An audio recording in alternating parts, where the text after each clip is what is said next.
Pete Bevacqua, Notre Dame athletic director. A couple of months ago, I said, I look forward to talking to you again. I didn't know we would be talking about this. How did we get here, Pete? Dan, first of all, yeah, thanks for having me on. It's good to see you. Yeah, yesterday, that's the question. I don't know how we got here. That's kind of what we have a problem with. I don't have a good answer for you.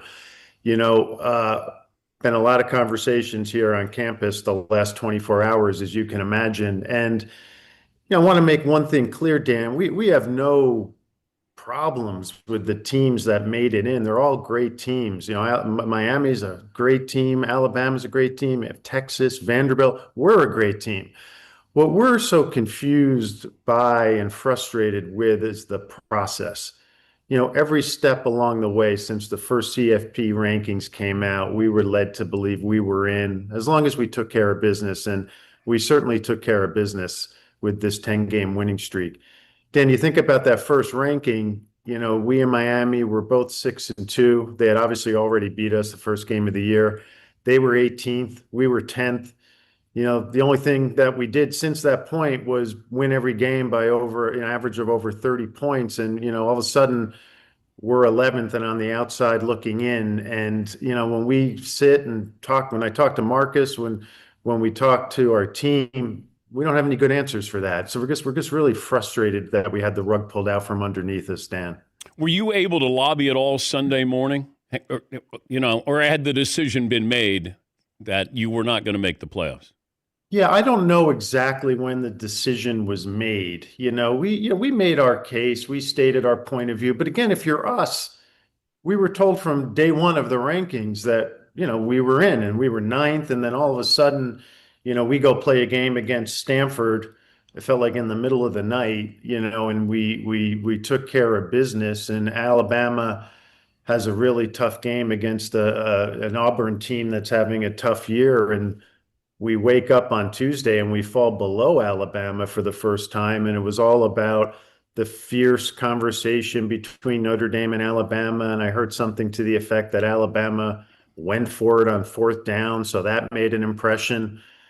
And just our heads were spinning, like, where's the logic? Where's the rationale? Why are we being kind of punished and the only ones that seem to be moving in the wrong direction and yet winning and having an unbelievably, dominant end to the season? We're confused, we're sad, and damn, we're frustrated. And I was told there's nothing that's secret in those meetings. It eventually gets out. And I was told during last week that it felt like where Alabama was ranked, that Notre Dame, in the words of my source, you guys were being set up for disappointment. So this is somebody involved in this. And then all of a sudden the Miami situation, which if they ranked Miami ahead of you, fine. I don't have any problem with that. I just didn't understand the rationale. And then I wondered, did the ACC lobby at all? What role did the ACC play in any of this, in your opinion? Well, I would tell you, again, I have tremendous respect for Miami. Great team, great school. Their athletic director, Dan Radakovich, is a good friend. And all the teams in the ACC, great, wonderful universities. We have no gripes about any of the schools in the ACC.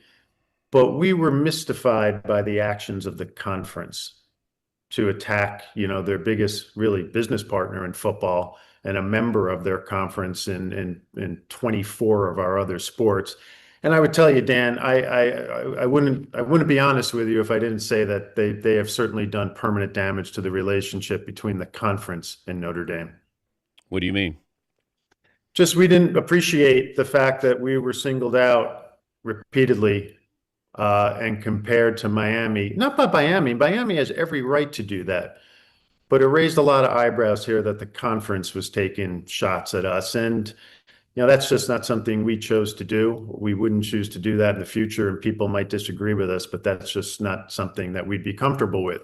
And again, we have no problem with any of these teams. These are all great teams. You look at those teams, Miami, like I said, great season. They beat us. You think about Alabama, nobody's had more success in college football over the last decade than Alabama. But Dan, I mean, you follow this sport so closely. Everybody was saying that we were one of a handful of teams that could win this whole thing. Yeah. And now we have 0% chance. Even Nick Saban, nobody knows more about college football, maybe in the history of the world than Nick Saban. And he said it yesterday, like, how is Notre Dame not in this? I mean, everybody is just kind of confused and perplexed, and we don't have good answers for the kids on our team, for our student athletes. Are you going to reevaluate your relationship with the ACC, the overall relationship? I would just say it's been strained.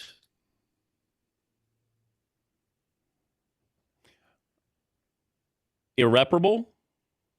Well, you never say irreparable, but it's opened our eyes, and it caught our attention. But we'll move past this like we are. As we're already focused on next season.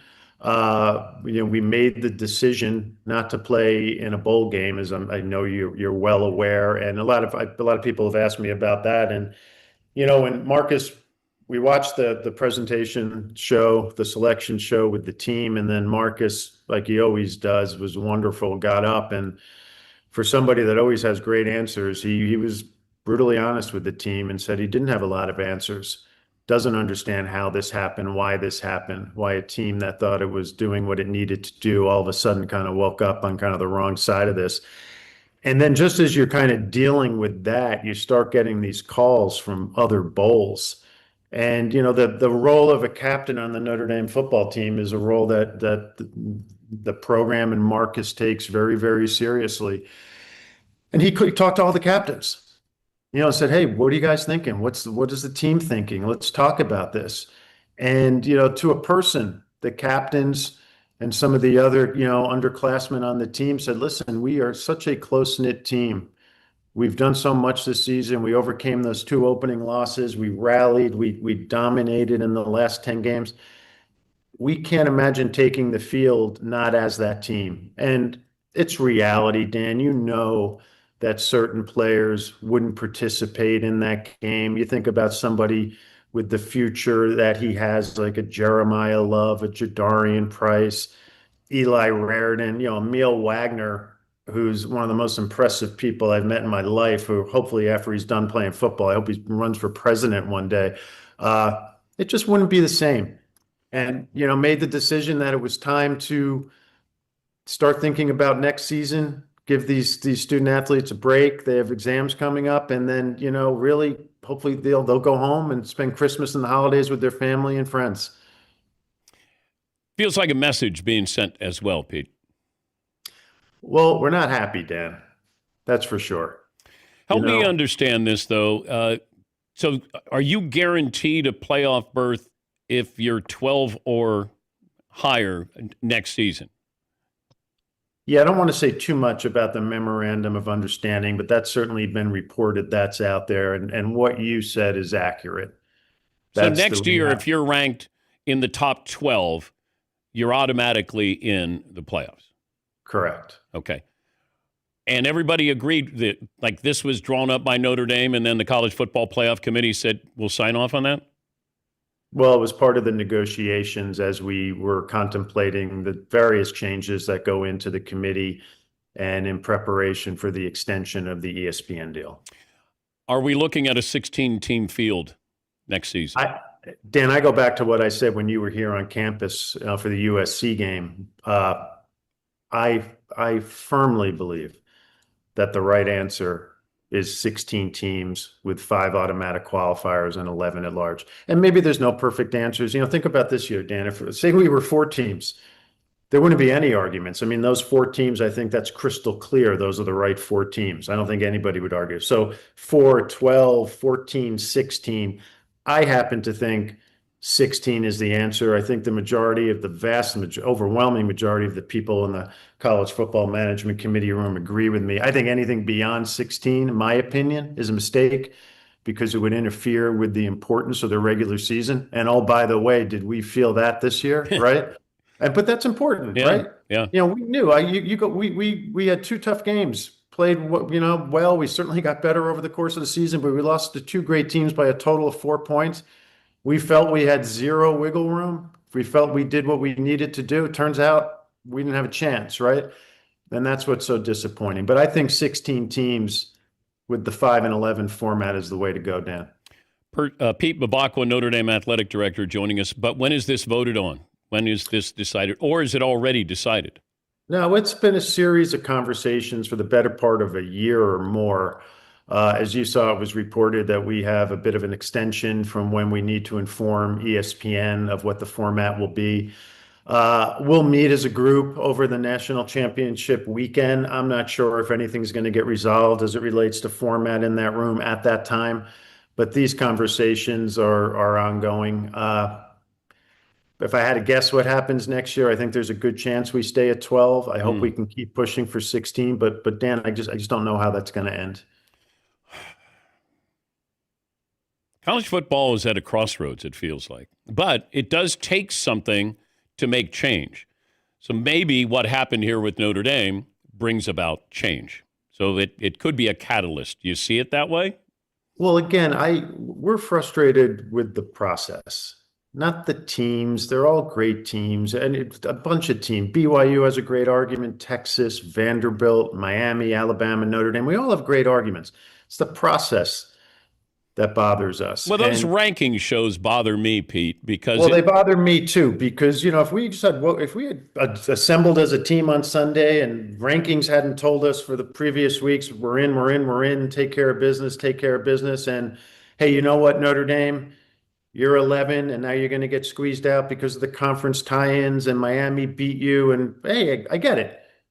But these ranking shows, as I said yesterday, like, what's the point? Why kind of send these signals and get the hopes up of these teams, these coaches, these kids on the team that believe they're doing everything necessary? And then, like I said, it just felt in that room a collective sense of the rug being taken out from under us without any explanation that I've heard, Dan, that has me feeling better about it. Casual fan hears this and says it's sour grapes, Notre Dame trying to be bigger than everybody, more important. You would say what? Well, listen, everybody kind of wants to do right by their team. We felt like we did what we needed to do this season to earn a spot in the college football playoffs. We feel that we have one of the very best teams in the country. I think the majority of people who follow this sport so closely agree. Every indication we had from that first ranking suggested that committee agreed with us. We were always being compared to Alabama. We couldn't possibly have ended the year any better than we did. I get why people think it's sour grapes, but it's disappointment, Dan. I mean, this is, we take this seriously, as do other universities. And the rankings can't just be musical chairs at some, fifth grade birthday party. They have to mean something. And to me, what happened to us really kind of was alarming. Just to get you on record, you're not anti-Pop-Tarts, right? Because you guys were reportedly going to the Pop-Tart Bowl to play BYU. Dan, the irony in that is I love Pop-Tarts, and I particularly love the brown sugar Pop-Tarts. I probably eat too many of them. No, I'm a huge fan of Pop-Tarts. It's nothing to do with Pop-Tarts. Okay. Just want to make sure we got that on record. I would say great to talk to you again, but we appreciate you coming on and giving your side of the thing. If the people watching on TV behind you, what are all those numbers behind you? So these behind me, these are actual bench seats from Notre Dame Stadium. So when we did the extension and the renovation and created Crossroads here, there were some of the original seats left over. So we created a wall here with some of the original bench seats in Notre Dame Stadium. So this is the back of my office that you're looking at. How old are those seats? Probably some of them different ages on different panels, but some of them are over a century old. Thanks again, Pete. We appreciate your time. No, thanks for having me on, Dan, and good to see you and hope to see you soon. That's Pete Bevacqua. He's the Notre Dame athletic director.